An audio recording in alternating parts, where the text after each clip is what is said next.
We have so much to catch up on, and I can't wait to share with you how I spent the summer and all the interesting little stories, plus scenarios, and the ways in which I managed my mind through it and sometimes didn't manage my mind and the results thereof. And I want to share with you all these things because I think it's so helpful for you to know that I'm just human like everybody else. I work with my own tools as much as I use them to help others. And sometimes I'm really good about it. And sometimes I give myself seasons of frivolity and not concentrating so hard on the effort required to manage your own mind. And this has pros and cons, which I will be sharing with you. So, this time, I want to talk to you about my own experience this summer having my husband come from Zimbabwe to stay with me and our girls and my mom and stepdad for 3 weeks this summer in a tiny house in Northern Ontario, which is like in a pretty rural area. It's Muskoka, so it's absolutely gorgeous here during the summer. But, we're away from things. We kind of live out in the woods and it's beautiful, and there are amazing things that I love about it, and there are things that were really difficult. I found really difficult, and I want to share with you how it all went down for me in terms of being in a long distance marriage, because my husband and I have done this now twice. Me being back in Canada with our girls for extended periods of time. The first time it was for 8 months. This time it's rounding down to 7 months. Ultimately, we want to be able to do this on a yearly basis to limit our time in Canada to just 5 months out of the year and spend 7 months together, but we're not quite there yet. And so we are going through this phase in which we have to be apart for extended periods of time. And when he came to visit me at my mom's house, well, that was an interesting experience. And I'd love to tell you more about it because, well, it's the first time my mom and my husband have spent significant time together. Like in the past, we'd spent the night once or twice with my parents, but nothing extensive. And it was always very like, oh, here we are. We've got a couple things to do and we're staying, and it's kind of using it as a hotel, like not really being there and getting to know one another. So that was fun. And then on top of it, well, we hadn't seen each other for 3 months, and we're living upstairs in my parents' very small house, which has no interior doors except the bathroom. And we're sharing the upstairs with our daughters, and they're on one side of the room and we're on the other side of the room. It's a pretty big space, and I did a lot to be able to create some barriers between the two sides of that room. So it felt like there's a kid side and a mom and dad side, but still, like, there are no doors. Like, in my world, bedrooms should have doors that have locks, and there should be lots of privacy for adults and all these things. And it's just not the way this house is built. So I had a lot of thoughts about that. And it really played into my experience of having him here. So today's episode is really going to be about me sharing some of these things with you, hoping that you'll glean some inspiration and encouragement, hoping that you'll see why it's helpful to use the life code and use the coaching techniques that I talk about in this podcast and with my private clients. And ultimately, I want you to be able to understand yourself and the reality of your situation in a way that serves you as you're pursuing your God-given desire for a Christ-centered marriage. So it's going to be an awesome episode. I'm so excited to talk to you about these things. Let's get started.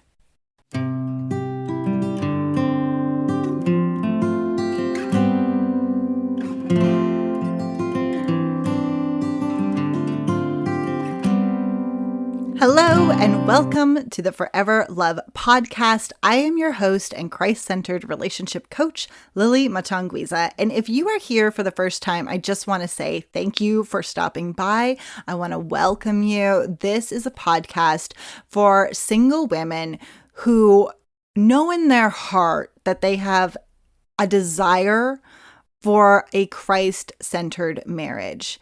And you might not believe this yet, but this is what I believe, is that that desire is from God. And my job as a relationship coach is to help you honor that desire and to pursue it with integrity, with confidence, with joy, and most importantly, with love.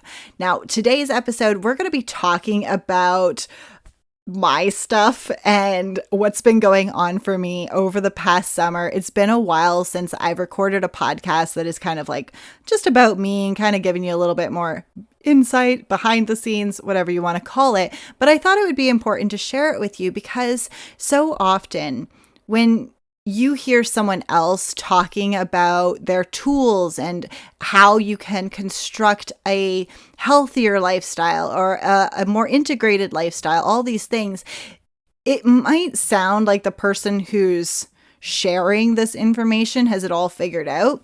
And while I understand my tools really, really well, using them is a whole different story. And so sometimes I work with people and they're like, but how do you do this?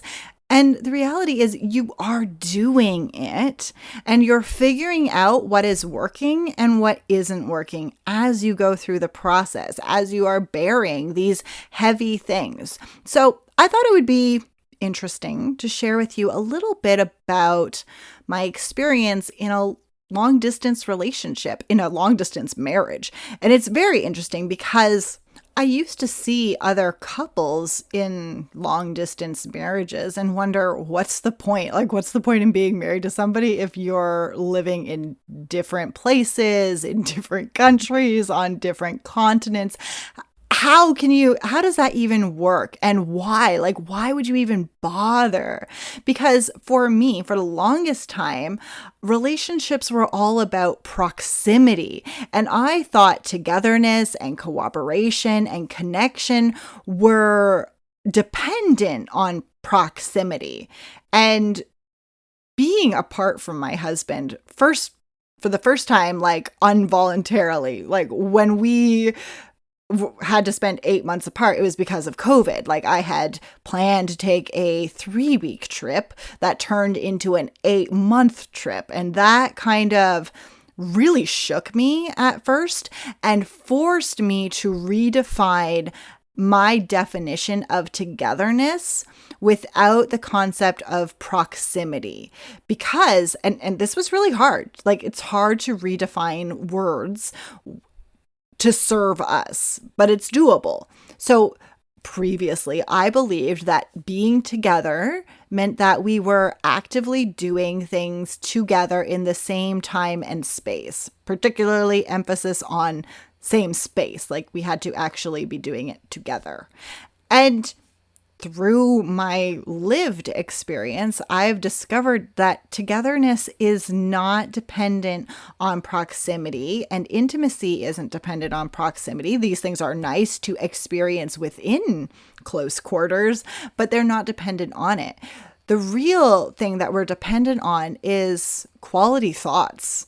Ultimately, we need to have quality thoughts about our relationship in order to have a quality relationship. So when I think this doesn't work, I don't like this being the relationship, the relationship is going to struggle, of course. And it should, because if there's something we don't like, our brain is going to try to find ways to help us get out of there any way it can. And so that's when we start to see a lot of self-sabotaging behavior. And I certainly did this. Like I started worrying about him cheating all the time. I was worried about getting bored myself. I was worried about all kinds of things that a bored and frustrated brain will dwell on in such circumstances, but it's not necessary. That's just what happens by default. By default, our brains are not that helpful. Like they're helpful for survival. a brain will, and this is why in my last week's episode, I talked about the gift of fear, because like we need our survival brain to be afraid of certain things to help us get out of dangerous situations. But we need to be managing our brain the rest of the time. And the reality is when we're truly in terror, which is what I talked about last week, we can't manage our brain. It takes over unless you're very, very intentional about training your brain out of that. I mean, like people who are in emergency response type work jobs learn how to override that fear part of the brain that says if a bomb goes off, you have to run away, and they just start running towards, the bomb and helping everybody. You can train yourself out of those things, but for the most part, it is to our benefit that we allow legitimate fear to take over, which it will naturally do anyways, as necessary to get us out of danger. But what I'm talking about is when there is no legitimate danger and our fears are unwarranted, like me worrying about my husband being unfaithful when I have absolutely no evidence for it. It's just a worst case scenario that I am capable of imagining. And so therefore I let my brain continue to indulge in this horrible imagination that makes me feel miserable and makes me suspicious and makes me all of these things and want to go and eat cupcakes to try and get rid of the uncomfortable feelings, all of that stuff. So we have to practice managing the mind so that when we're in difficult situations, we don't compound our own unnecessary suffering. Because as soon as we do, it's like a snowball that just kind of keeps rolling downhill. It gets worse and worse and worse as we compound unnecessary suffering with our own negative thoughts about what's going on. So, as I alluded to in the intro to the podcast today, when my husband was here, we were sharing a very small space with my mom and stepdad. Now, me and my mom have had a very challenging relationship in the past. And for the most part, it goes okay on a day-to-day basis as I am living here. But when she's stressed, she gets very anxious and she gets very emotional and she turns towards negative thoughts very, very easily. And so do I. We're both human. But I don't think we're both human when I'm upset. I think she's difficult to deal with. I can't deal with her. And the whole situation becomes so much more difficult. When I can stay at that place of like, we're human, it kind of allows for the reality that humans have all kinds of emotions. Some of them are negative. Some of them are positive. Sometimes they say things. Sometimes they don't. Sometimes they tell you what's wrong. Sometimes they keep it to themselves. Sometimes they break your boundaries. Sometimes you don't maintain your boundaries. All these things. And when we embrace the reality of our situation instead of trying to ignore it or discount it in some way, we really have an opportunity to focus on choosing thoughts and practicing thinking them on purpose, quite intentionally actually, so that we can thrive regardless of the situations. Because if we don't choose our thoughts, we will automatically go into survival mode. And survival mode is, again, good for surviving, but it really does put us on edge. It makes it very difficult for us to connect, especially if we think the people around us are the ones we have to survive. And I definitely got caught up in that while we were all spending so much close quarter friendly family time together. I started to view myself through the lens of the victim, and I made my mom the villain and I made my husband the hero. Like I wanted him to fix this somehow. And so I abdicated a lot of responsibility, which is never a good idea. You want to maintain your responsibility for your thoughts and your emotions. But when we're playing the role of the victim, which We all do. Like, that is just one of the most common lenses for humans to perceive the world through. We have to figure out who's the bad guy, who's the hero, and why do I hurt so much? So we do this with everything. We do this with ourselves, and we play all of the roles. We do this with other people. Sometimes we keep them in one specific role, or sometimes, depending on how our day is going, sometimes they're the hero, sometimes they're the bad guy. And this can make relationships feel extremely dramatic, right? Which makes sense because we're creating a narrative. What is a drama? It's this narrative in which there are good guys and bad guys, and we just have to stay safe and stay alive and all of that stuff. Otherwise, it'll turn into a tragedy. So when we let our brains just do whatever they want, there are a lot of consequences that, first of all, we don't want to take responsibility for because they're not that great. And they're coming as a result of fear-based living in relation to unwarranted fears. So again, if the fear is real, if it is a legitimate fear, like there is a dangerous person in your house screaming at you with a knife, anything that happens from that point of the situation from a place of fear is for your good.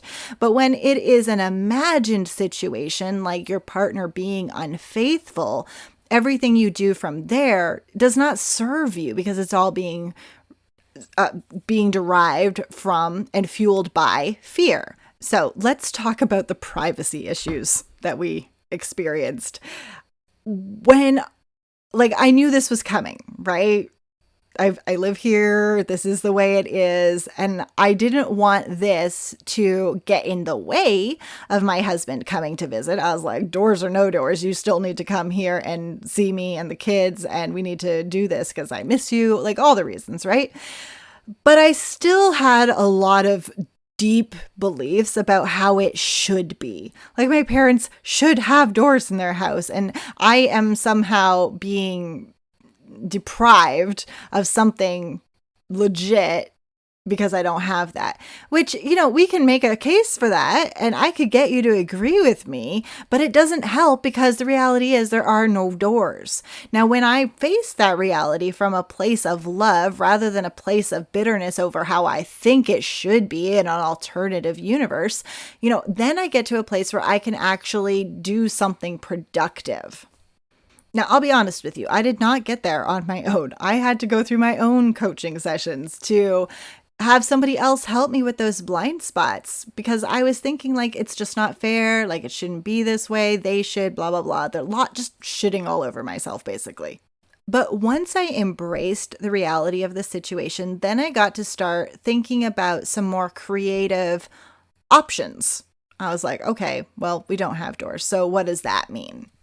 Well, then I ran into the other issue I had around what I think sex should look like if you spend 2.5, 3 months apart and you really love each other and you enjoy physical intimacy. And in my opinion, that kind of sex should happen behind closed doors. And again, we have no closed doors. So this was a bit of a vicious cycle looping around in my brain. And as you can imagine, it created quite a bit of angst and frustration and unpleasantness in my being.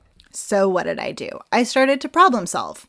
And I was like, okay, here are our options. We can spend a night away. We can wait till they leave the house. We can what can we do? We can go outside for little adventure walks. I don't know but we can make this work. We can find ways to be into, because that's going to happen. So how are we going to do it in a way that feels best for us? Now, there was another problem. Some of my solutions weren't viable. And I spent a lot of time and effort trying to come up with ways to defy reality. So, for example, I went to pick him up from the airport. We live a 3-hour drive from the airport. And so I go down there, I pick him up, and I really want to be able to book a hotel room and stay away for the night and go back and see the kids. I had left the kids with my mom. Go back and see the kids the next day. But the reality is my kid has diabetes and it's not safe to leave her in the care of other people right now.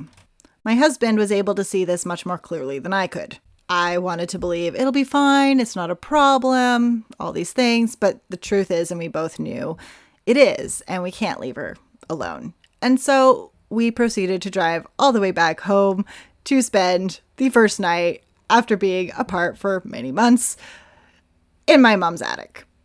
Now, again, my brain is doing both sides. Like, we're flip-flopping all over the place, right? Like, so much emotion going on, a lot of mixed feelings. On the one hand, I don't care.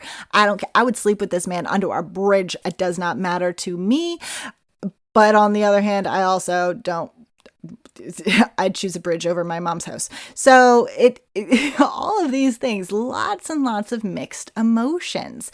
And I wanted to feel nothing but love. I just wanted to be in this like blissful cloud of reunited love and intimacy and connection and all these good feelings, right? And the presence of these mixed emotions and all the negative stuff was really bothering me because I just didn't want to feel those things. I wanted to stay grounded in love and really enjoying that. Again, it comes back to arguing with our reality. We cannot win the argument with reality. The reality is I did have mixed emotions about this, and those emotions were valid and they needed to be processed. And when I wasn't processing them, I was suffering unnecessarily. And I was actually delaying my opportunity to get back to that feeling of love and connection that I was so enjoying and wanting. Now, here's another lesson that I've been learning, and it's that the pain of the moment is always bearable because you are bearing it. It's the perceived pain that we think is going to happen in the possibly immediate future, like the next second, or in the distant future that we are really scared of and resisting. And in that resistance, we create more pain for ourselves. So what do I mean by that? For example, when I was with my husband in the car as we were driving to my mom's house, there was the potential for just peace, enjoyment, contentment, all good things.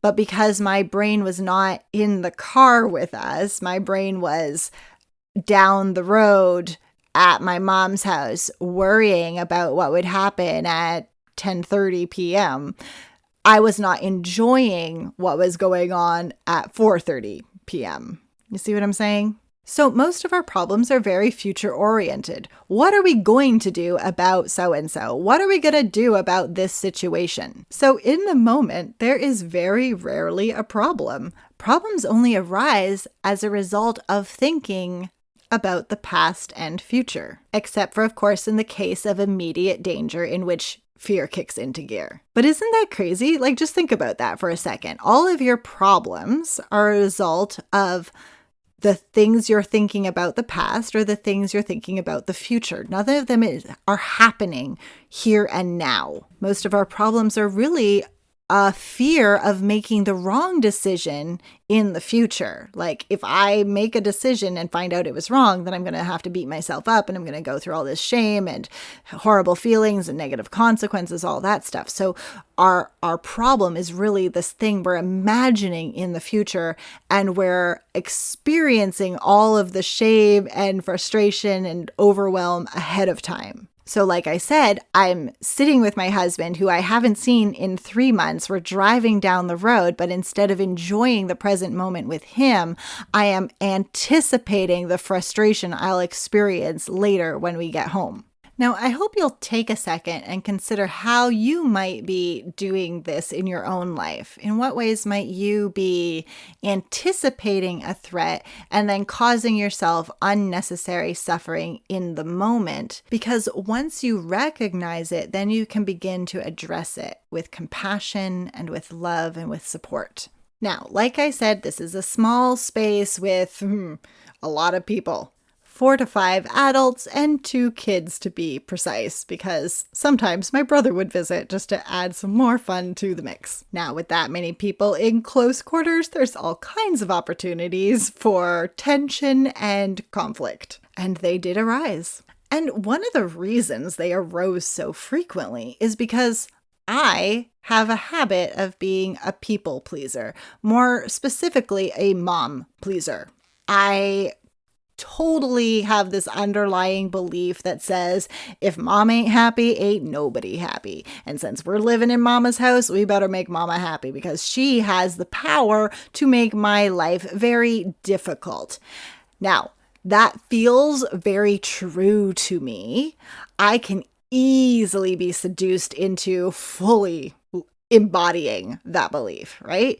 But I also know, because I do this work so often, that when I say that and when I think it and believe it, I am giving away all my power. My mother does not have the power to destroy my life, to affect my life any more than I choose to allow her to do so. And when I give her my power, when I say she's the one with all the power in the situation, I am forfeiting my power to the one I believe has toxic behavior patterns. Let me share with you one of the thoughts that came up for me a lot. I noticed this as I worked through it. I was continuously saying to myself, I just want to have a good time with my family, but under that thought was the belief of I can't have a good time under these circumstances.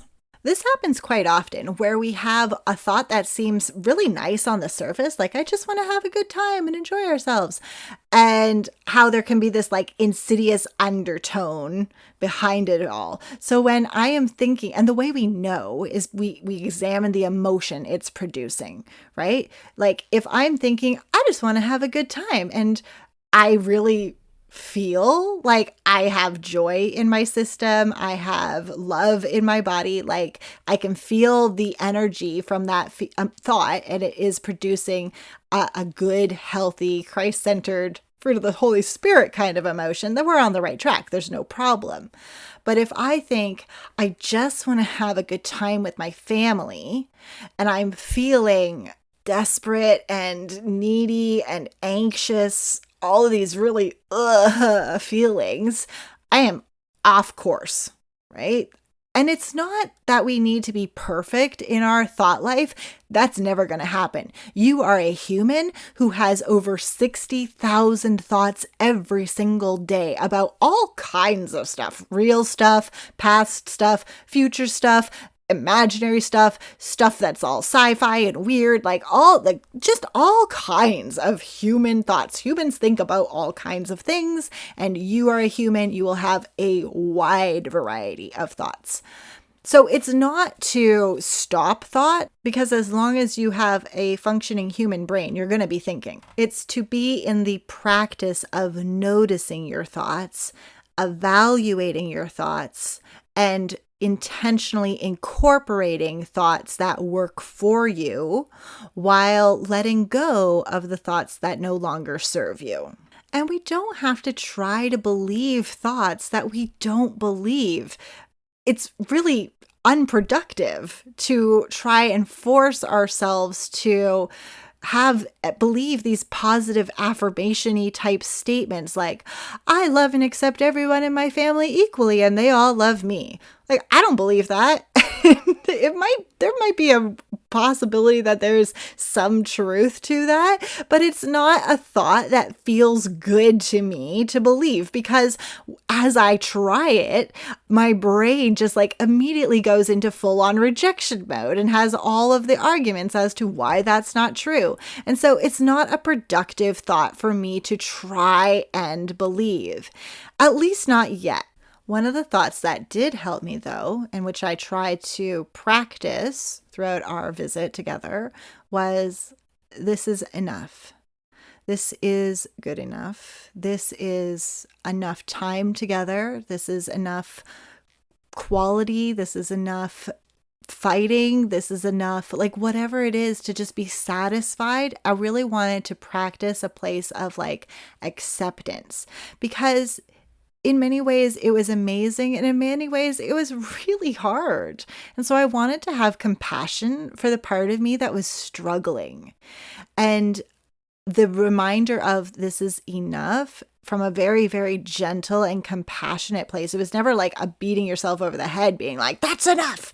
Never like that, but a very compassionate, okay, we've worried about this enough. We've spent enough time with my mom. We have tried hard enough. Let go of that need to like over criticize and overthink and overjudge and just be in excess in a really negative and unproductive way. And I'm really grateful to my past self who did all the work ahead of time to set me up to be able to get to that place where I could let go of the really painful thoughts and focus on a safe, neutral thought like this is enough. Because sometimes, you remember I was talking about like we have that lens through which we view the world in terms of hero, villain, victim. We do that within our own selves, and we do that within our like past and present tense. So I've noticed that most of my clients, and often myself as well, will look at their past selves as the villain, the bad guy who got them into this situation that they don't like. And we put a lot of blame on past self. And when problems arise, we tend to throw past self under the bus. We're like, it's all her fault. If she hadn't done this, if she hadn't done that, if I had known better, if I had all this stuff, all these negative judgments, we pour them all on our past self. And past self can mean like 10 years ago, and it can mean 10 minutes ago. It's all like our judgment of who we were in the past.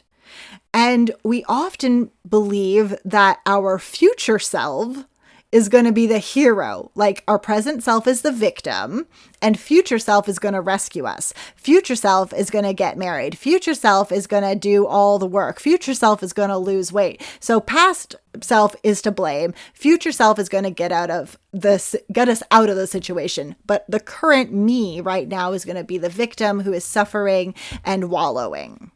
And I would like to suggest that all of that, the villain, hero, victim thing, is an illusion that helps us to better understand our world, but can really get in the way of having a healthy relationship with ourselves and with those around us. I hope that by sharing this with you today, you'll see why it's so important to manage our own mind when faced with unfavorable circumstances. Because you're going to have them. We all do. And the favorability of them really is determined by the quality of our thoughts about the situation.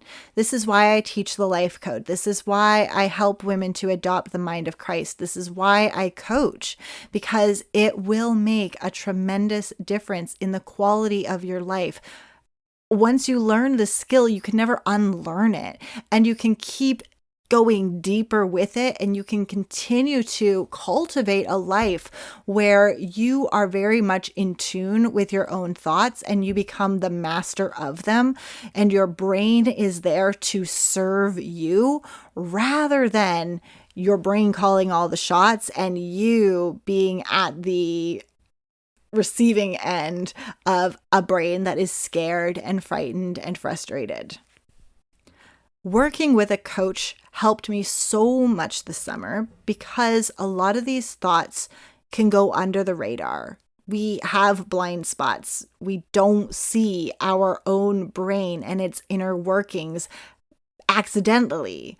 It's only through intentional introspection, through journaling, through coaching, through doing the work of understanding your own mind, adopting the mind of Christ, and really practicing these skills that we see the benefits of them. My goal is to help as many people as possible understand how their own thoughts are affecting their lives and what they can do about it. When I'm coaching, what I'm doing for you is helping to expose those thoughts for you so that you can see them for what they are, that they are just thoughts. They have no innate power in and of themselves until we fuel them with emotion and believe into them.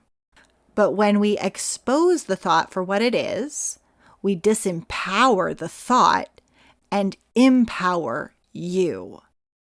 Now remember, there is a difference between you and your thoughts. You are not your thoughts. You and your thoughts are separate. But we can really become one with them when we believe them wholeheartedly. We want to choose which thoughts we believe wholeheartedly, very carefully, and with great intention.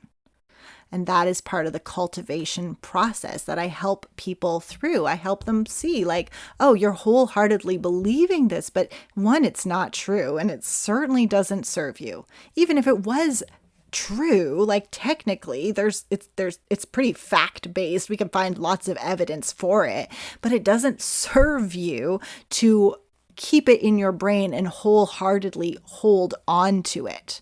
Does that make sense? Most people will never actively challenge their own thoughts. Maybe once in a while, somebody will challenge you to reconsider your position, but most of the time, we do not consistently challenge our own thoughts in a disciplined manner. Most people just let their minds run wild on autopilot, and they experience life as happening to them, and they feel very victimized by the world. But as women who want to experience a world with Christ at the very center of it, it is essential that we take every thought captive and surrender them all back to Christ. And if I'm being honest, I know how valuable this work has been in my own life.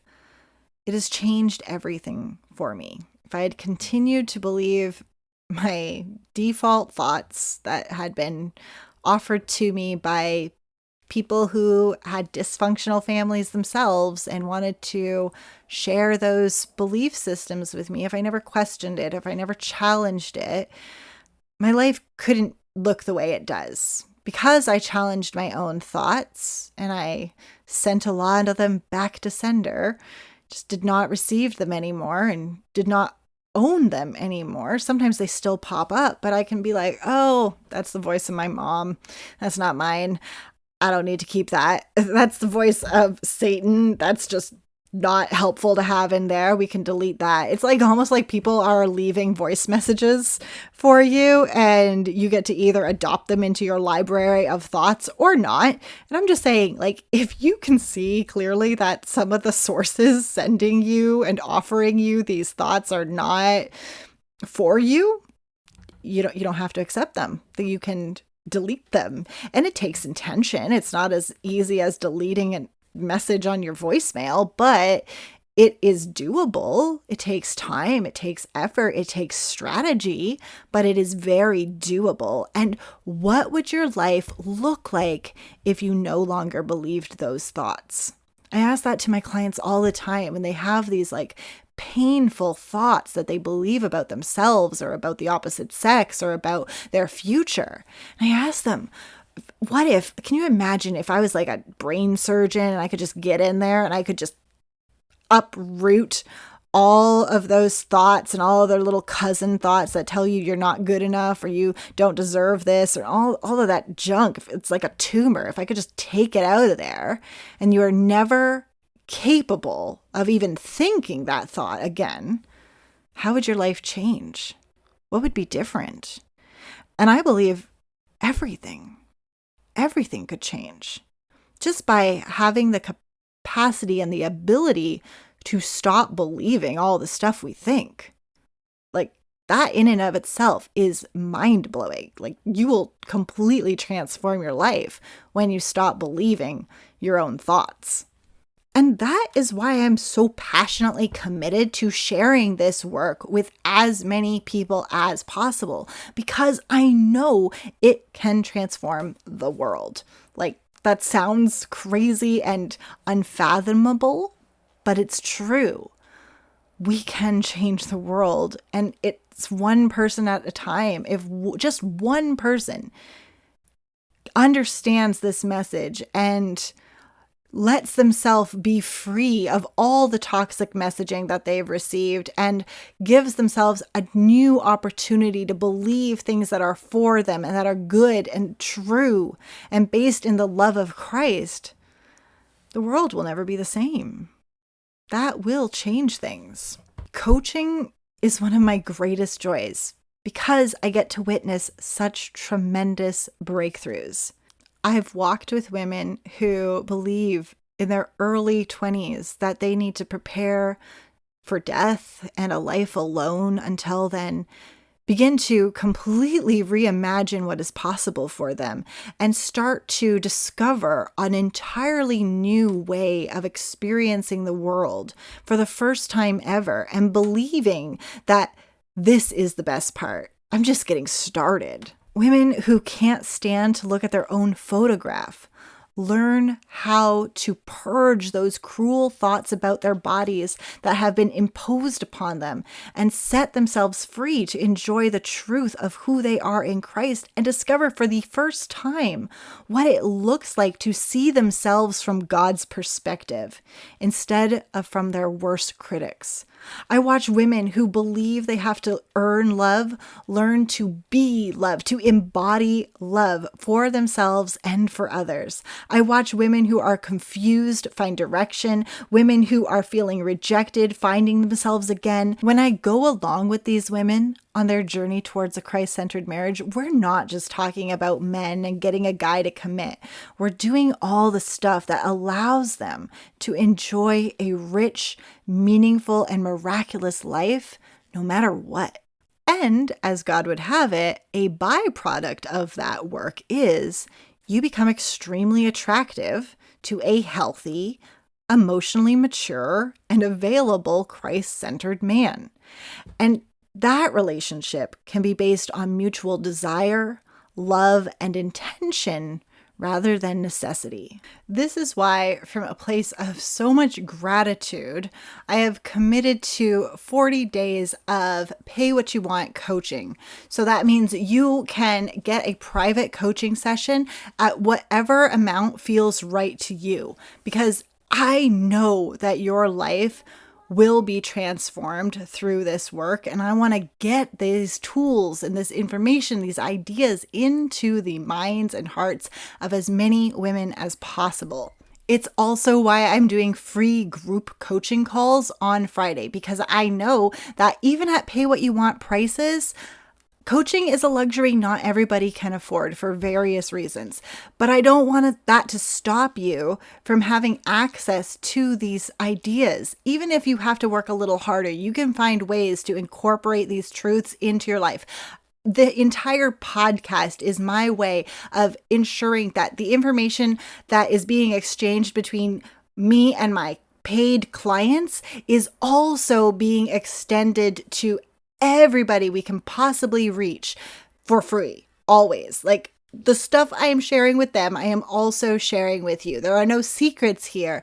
It's just a matter of how are you going to integrate this information into your own life. One of the fastest ways to do that is by talking with me personally, so I can give you personalized insights into exactly what's going on in your situation, exposing your challenging thoughts, understanding your own emotions, and why you do the things you do. But at the end of the day, you deserve love.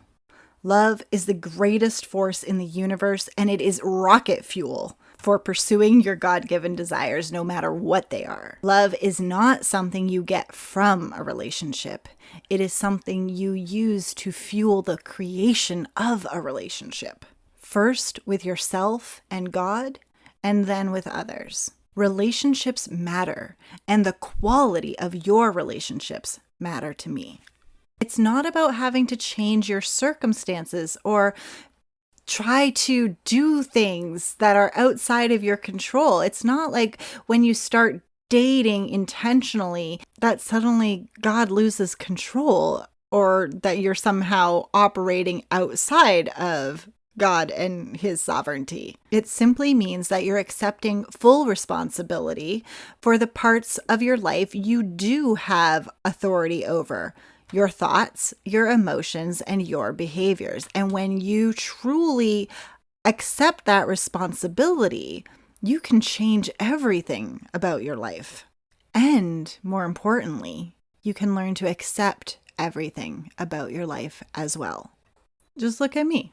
I mean, my husband and I are on opposite sides of the earth, and yet We are together pursuing our God-given desires side by side.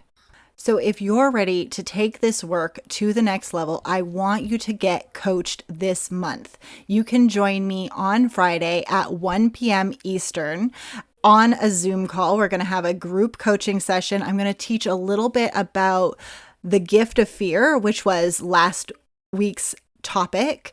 I'd encourage you to go listen to that and then join our conversation. And after I talk about that for a few minutes, I'm going to open it up for coaching. I'm going to be coaching individuals and answering questions.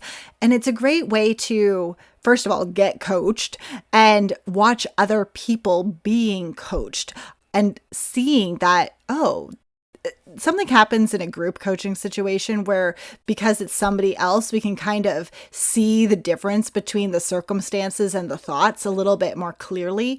When it's in our own life, it can be really blurry lines and it's very hard to distinguish. But with somebody else, it's quite obvious. And that's why group coaching is so helpful. And I'm really excited to be doing Friday free group coaching calls until the end of September. If you want to participate, you have to be on the email list. I send out newsletters every week. All you need to do to get on the email list is head over to proverbs2426.com. You'll find yourself on our homepage, and in the top right corner somewhere, you will find a subscribe button. You can sign up for our newsletter and stay up to date on all the good things that are going on, because there's always amazing good things going on, like free group coaching sessions and pay what you want pricing. Between now and the end of September 2022, I am offering pay what you want coaching sessions. Again, these are only offered if you are part of the newsletter. And once more, head over to proverbs2426.com and hit the subscribe button. You will find that button on the homepage. Also, feel free to stick around, check out some of the other podcast episodes. If you're new here, we would love for you to become a subscriber. If you've been listening for a while, it would mean so much to me if you would just take 2 minutes and leave a review, especially on Apple Podcast. That helps me reach more people more efficiently because, Apple Podcast notices that, hey, women around the world really appreciate this podcast, and we're going to help get it in front of other people who might also benefit from these conversations. So I need your help to make that happen. So if this podcast has been a blessing to you in any way, I would so appreciate it if you would tell other people about it. So one more time, head over to proverbs2426.com and hit the subscribe button. You will also find the direct link to the subscribe page in the show notes somewhere below the episode information from wherever you're listening to it. Thank you so much for being here. It is a blessing to do this work.